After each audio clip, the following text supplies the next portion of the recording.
जय जय रघुवीर समर्थ. माझ्या या जय जय रघुवीर समर्थ या चॅनलवर तुम्हा सर्वांचं स्वागत.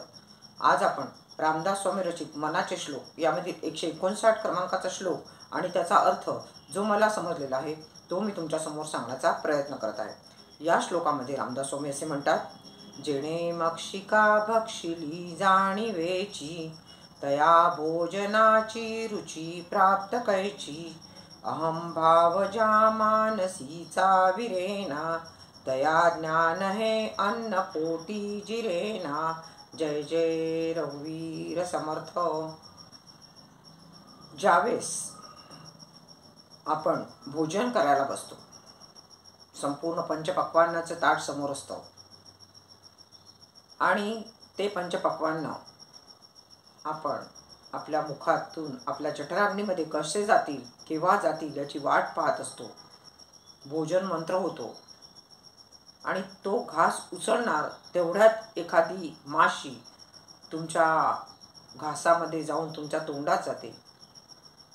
त्यावेळेस ते समोरचं पंचपक्वान्नांनी भरलेलं ताट तुम्हाला नकोस वाटतं.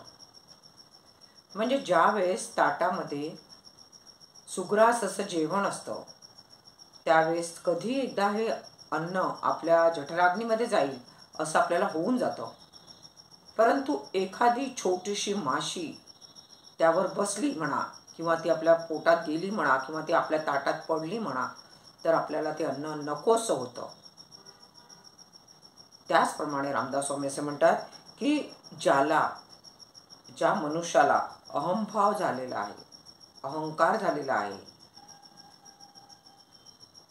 तो कितीही सज्जन असला, सर्व ज्ञानी असला, सर्व ग्रंथांचं ज्ञान त्याच्याजवळ असलं, तरी त्या अहंकार रूपी मक्षिकेने ते ज्ञान नकोसं होतं. त्याच्या बोलण्यातून, त्याच्या वागण्यातून प्रत्येक वेळेस त्याचा अहंभाव नजरेस पडत असतो आणि त्यामुळे त्याच्याजवळ असलेलं ज्ञान हे समोरच्याला नकोसं होतं. खूप छान असं त्यांनी उदाहरण दिलेलं आहे की ज्या वेळेस पंचपक्वान्नांचं ताट समोर असतं त्यावर एखादी माशी बसते तर ते अन्न जे आहे ते आपल्या पोटात जिरत नाही, जात नाही, आपल्याला ते अन्न खावंसं वाटत नाही. त्याचप्रमाणे हे ज्ञान, सर्व ज्ञानी असलेला मनुष्याला सर्व ज्ञान असलं, सगळं ग्रंथांचं त्याने वाचन केलेलं असलं, सर्व ज्ञान त्याच्याकडे उपलब्ध असलं, तरी पण त्या मनुष्याला जर अहंभाव असेल, त्या मनुष्याला जर अहंपणा असेल, त्याला जर अहंकार असेल, तर त्याच्याजवळ असलेल्या ज्ञानाचा काहीही उपयोग नाही. त्या ज्ञानातून फक्त मला हे येतं, मी त्याचं वाचन केलेलं आहे, मला हे येतं, मी याचं वाचन केलेलं आहे, मी हे सांगू शकतो, मी कुठे काय आहे ते सांगू शकतो, असा जो अहंभाव त्याच्या मनामध्ये आलेला असतो मक्षिकेप्रमाणे.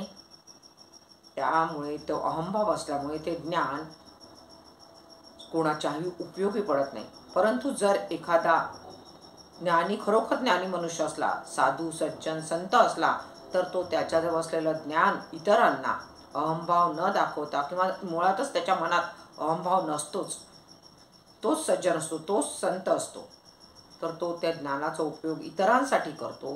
ते खरं ज्ञान त्याला प्राप्त झालेलं असते. खूप छान अशी उपमा देऊन किंवा खूप छान असं उदाहरण देऊन समर्थ रामदास स्वामींनी अहंकार मनुष्याला कशा प्रकारे नसावा हे एका साध्या उदाहरणातून त्यांनी आपल्याला दाखवून दिलेलं आहे. अशा प्रत्येक श्लोकात त्यांनी छान छोटे छोटे असे उदाहरणं सांगितले आहे. आणि म्हणूनच मी प्रत्येक श्लोकात तुम्हाला असं म्हणत असते की आपल्या या श्लोकाचा अर्थ लहान मुलांना समजावून सांगत जा, त्यांच्याकडून ते श्लोक पाठांतर करून घ्या, म्हणजे अर्थातच त्यांना त्या मनाच्या श्लोकांमध्ये गोडी निर्माण होईल. मला जेवढा अर्थ समजला तेवढा मी तुमच्यासमोर सांगण्याचा प्रयत्न केलेला आहे. तुम्हाला जर माझं चॅनल आवडत असेल तर त्याला लाईक, शेअर आणि सबस्क्राईब करायला विसरू नका. धन्यवाद.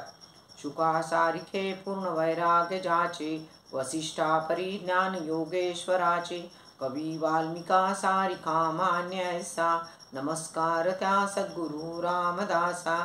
जय जय रघुवीर समर्थ.